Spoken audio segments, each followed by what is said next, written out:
கவனக்குறைவுனால இப்படி ஒரு விபத்தா? மலைப்பாதையில போயிட்டு இருந்த கார் பறந்து போய் பள்ளத்துல விழுந்திருக்கு. ஷாக்கிங்கான சிசிடிவி வீடியோ.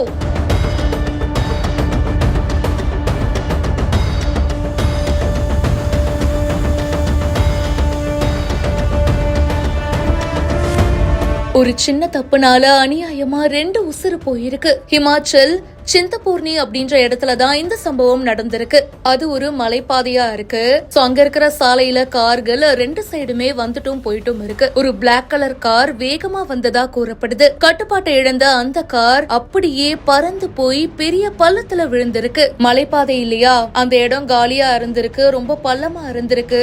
அங்க ஏதாச்சும் தடுப்புகள் இருந்திருந்தா ஒருவேளை உயிரிழப்புகளை தடுத்து இருக்கலாம். ஆனா அந்த மாதிரி அங்க தடுப்புகளும் எதுவுமே இல்ல. கட்டுப்பாட்டை இழந்த கார் வேகமா வந்து அந்த பள்ளத்துல பறந்து போய் விழுது. இதுல 2 பேர் பரிதாபமா இறந்து போயிருக்காங்க. அந்த கார் விழுந்ததும் தீப்பிடிச்சு எரிஞ்சதாகவும் சொல்லப்படுது. இப்ப போலீசார் இந்த சம்பவத்தை பத்தி தீவிரமா விசாரணை பண்ணிட்டும் இருக்காங்களாம். அதிர்ச்சிகரமான இந்த சிசிடிவி காட்சி இப்ப வெளியாகி பரபரப்பை ஏற்படுத்தி இருக்கு.